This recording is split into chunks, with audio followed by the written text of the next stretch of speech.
Good morning বন্ধুরা। দেখো, তোমাদের আগের একটু মিনি ব্লকে আমি দেখালাম আমি বাপের বাড়ি এসেছি। সকালবেলা ঘুম থেকে উঠে মাকে একটু রান্নার জোগাড় টোগাড় করে গুছিয়ে দিয়েছি। তা আমার মা না পটলের দোরমা আর কি, পটলের দোরমাটা খুব সুন্দর করে। তা আজকে তোমাদের সঙ্গে আমি সেই ভিডিওটাই শেয়ার করব। তোমরা দেখবে আমার মা কী করে বানায়। আমার মায়ের হাতের রান্না মানেই আমার মুখে লেগে থাকবে, যে খাবে তার মুখে লেগে থাকবে। তো আমি গ্যাস ভাতেই বসিয়ে দিয়েছি উনুনে, মা উনুনে ভাতটা করে নেয়, তারপরে গ্যাসে গিয়ে তরকারি করে। তো এই দেখো পটলের দোরমা করার জন্য রেডি। কড়াই সর্ষের তেল দিয়ে কালো জিরে ফোড়ন দিয়ে মা পটলগুলো ছেড়ে দিয়েছে। একটা একটা করে পটল দেখো তোমরা, পটলগুলো কিরম মা ফাঁকা গোটা গোটা পটল চামচে দিয়ে মা ফুটো করে নিচ্ছে। নিয়ে কড়াই সব কটা একটা একটা করে পটল কড়াই দিয়ে দেবে। আমার মার হাতের প্রত্যেকটা রান্না এত সুন্দর, কিন্তু আমি কিন্তু পারি না আমার মার মতো অত সুন্দর রান্না করতে। চেষ্টা করি যদিও। নুন হলুদ দিয়ে পটল কটা ভেজে নিয়েছে, একটু নেড়ে চেড়ে চাপা দিয়ে রাখবে কড়ায়, খানিকক্ষণ একটু চাপা দিয়ে রেখে দিয়েছে। তারপরে এদিকে দেখো চার মগজ, পোস্ত আর কাঁচা লঙ্কা একসঙ্গে মা বেটে নিচ্ছে। দেখতে পাচ্ছ পোস্ত আছে, চার মগজ আছে আর কাঁচা লঙ্কা বেটে নিয়ে পটলের ঢাকনাটা খুলে নিয়ে ভালো করে আরেকবার মা উল্টে পাল্টে নেড়ে দিল। দিয়ে যে বাটাটা বেটেছিল পোস্ত চার মগজ আর কাঁচা লঙ্কা সেটা দিয়ে দিল। দিয়ে ভালো করে নেড়ে চেড়ে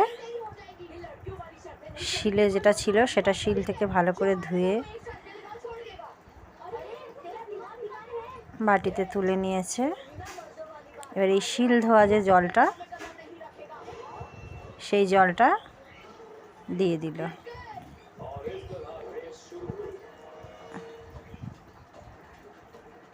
আমার মা ফুলকপিও ঠিক এইরকমভাবেই রান্না করে, তোমরা জানো বন্ধুরা।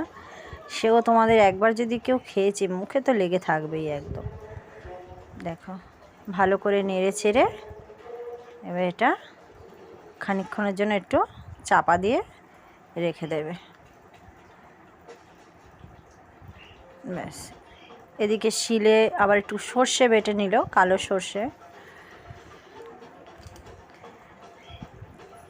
সর্ষেটা ভালো করে বেটে নিয়ে সর্ষেটা নামানোর আগে দেবে। দেখো সর্ষেটা দিয়ে দিল, এবার নামাবে। ঢাকা খুলে সর্ষেটা দিয়ে দিয়েছে। রঙটা কি সুন্দর হয়েছে দেখতে পাচ্ছ বন্ধুরা, কি দারুণ দেখতে লাগছে। দেখো সর্ষেটা দিয়ে দিল, বেটে রাখা যে সর্ষেটা ছিল সেটা দিয়ে দিল, দিয়ে ভালো করে মিশিয়ে নিল। তারপরে সামান্য একটু চিনি ছড়িয়ে দিল।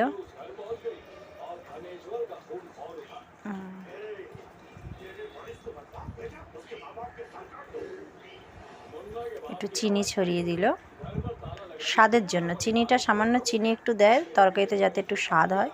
নামানোর আগে সর্ষের তেল তো ওটা মাস্ট, একদম কাঁচা সর্ষের তেল একটু দিতেই হবে, নইলে স্বাদ আসবে না।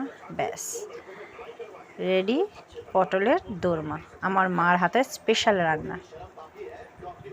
গরম গরম ভাতের সাথে একদম এক থালা ভাত ফুক মেরে উড়ে যাবে।